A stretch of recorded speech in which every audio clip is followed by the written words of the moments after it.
कैसे हो? तो आज हम पढ़ेंगे कक्षा 10 क्षितिज बाग का 8वां पाठ। इसके लेखक है ऋतुराज। 7 हमने पढ़ लिए हैं, आज हम 8वां पाठ पढ़ेंगे। तो ऋतुराज का जन्म परिचय हम देखेंगे और पाठ का नाम क्या है? कन्यादान। पाठ का नाम क्या है? कन्यादान। ठीक है।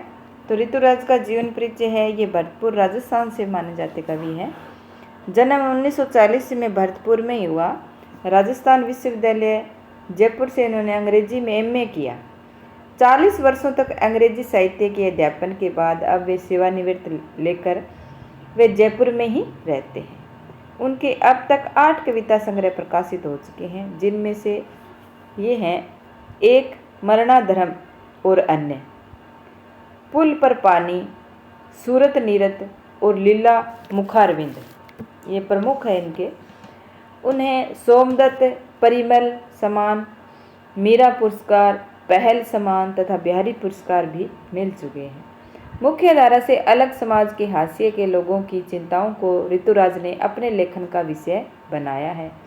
उनकी कविताओं में दैनिक जीवन के अनुभव का यथार्थ है और वे अपने आसपास रोजमर्रा में घटित होने वाले सामाजिक शोषण और विडंबनाओं पर निगाह डालती हैं। यही कारण है कि उनकी भाषा अपने परिवेश और लोक जीवन से जुड़ी हुई है। अब हमें ये कन्यादान पाठ देखते हैं। कन्यादान का मतलब होता है कि जब लड़की शादीशुदा करने वाली हो जाती है, शादी वाली, तो जब उसकी शादी की जाती है तो उसका दान दिया जाता है, उसका दान किया जाता है। तो माता पिता उसके जब दान करते हैं तो माँ की उस समय माँ की पीड़ा व्यक्त इस पाठ में की गई है। यानी कविता में माँ बेटी को स्त्री के परंपरागत आदर्श रूप से हटकर सीख दे रही है। कवि का मानना है कि समाज व्यवस्था द्वारा स्त्रियों के लिए आचरण संबंधी जो प्रतिमान बढ़ लिए जाते हैं वे आदर्श के मुलम्मे में बंधन होते हैं। कोमलता के गौरव में कमजोरी का उपहास छिपा रहता है। लड़की जैसी न दिखाई देने में इसी आदर्शीकरण का प्रतिकार है। बेटी माँ के सबसे निकट और उसके सुख दुख की साथ देती है, इसी कारण उसे अंतिम पूंजी कहा गया। कविता में कोरी भावुकता नहीं बल्कि माँ के संचित अनुभवों की पीड़ा की प्रामाणिकता अभिव्यक्त की गई है। इस छोटी सी कविता में स्त्री जीवन के प्रति ऋतुराज जी की गहरी संवेदनशीलता अभिव्यक्त हुई है। तो नाम क्या है पाठ का? कन्यादान। तो एक माँ की पीड़ा को व्यक्त किया गया है। इतना प्रामाणिक था उसका दुख, लड़की को दान में देते वक्त जैसे वही उसकी अंतिम पूंजी। यानी कितना प्रामाणिक था, कितना वास्तविक था। जब बेटी की शादी होती है उस समय माँ बेटी के का कन्यादान करती है, तो माँ का दान करती है, तो उस समय उसको कितना दुख होगा, उसको बहुत ही दुख होता है। और मानो उसको ऐसे लगता है कि वही उसकी आखिरी पूंजी हो। कीमती जो चीज़ है वो माँ बेटी ही माँ की होती है और माँ बेटी को पाल पोस कर बड़ा करती है। और जब उसका ससुराल जाने का समय आता है तब उसका वो दान करती है, तो उस समय माँ को बहुत ही पीड़ा होती है। अपनी बेटी को विदा करती है, उस समय माँ को लगता है जैसे उसने अपने जीवन भर की पूंजी गंवा दी हो। लड़की अभी सियानी नहीं थी, यानी लड़की अभी भोली भाली थी, इतनी सियानी नहीं हुई थी। अब इतनी भोली सरल थी, सीधी सादी सी, उसमें कोई छल कपट नहीं था कि उसे सुख का आभास तो होता था लेकिन दुख बांचना नहीं आता था, क्योंकि उसने पीहर में माँ के प्यार, भाई के प्यार, पिता के प्यार में केवल सुख ही सुख देखा था। दुख बांचना उसे नहीं आता था। पाठिका थी वह धुंधले प्रकाश की, कुछ तुकों और कुछ लयबद्ध पंक्तियों की। यानी जब बेटी अपने माँ के पास रहती है तो उसको माँ का भाई प्रेम प्यार, वही भाई का पिता का प्रेम प्यार ही मिलता है।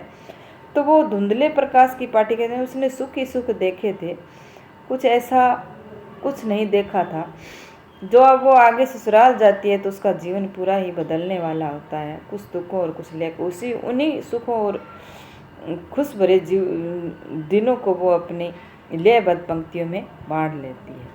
यानी अभी वो बोली है, विवाह के बाद वह केवल सुखी जीवन को कल्पना कर सकती है, किंतु जिसने कभी दुख देखा ही नहीं, वह भला दुख का सामना कैसे करे। कवि कहते हैं कि सुख सौभाग्य को वह अपने अबोध बेटी पढ़ सकती है, परंतु अनचाहे दुखों को वह पढ़ और समझ नहीं सकती है, क्योंकि अभी वो इतनी भोली भाली है, इतनी वो छल कपट उसमें ऐसे नहीं है।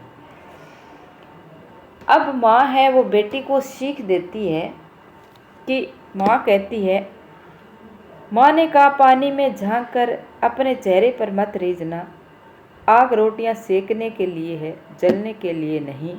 वस्त्र और आभूषण शाब्दिक भ्रमों की तरह बंधन है स्त्री जीवन के। यानी माँ कहती है कि बेटी अपने रूप सौंदर्य पर मत रीझना, इसका वहाँ तू घमंड मत करना। यानी पानी में दर्पण में चेहरे को देखकर अपने सौंदर्य का घमंड मत करना। आग है वो रोटियां सेकने के लिए होती है, यानी आग है वो रोटियां सेकने के लिए होती है, या तुम सबकी सेवा करना, सबको रोटियां खिलाना।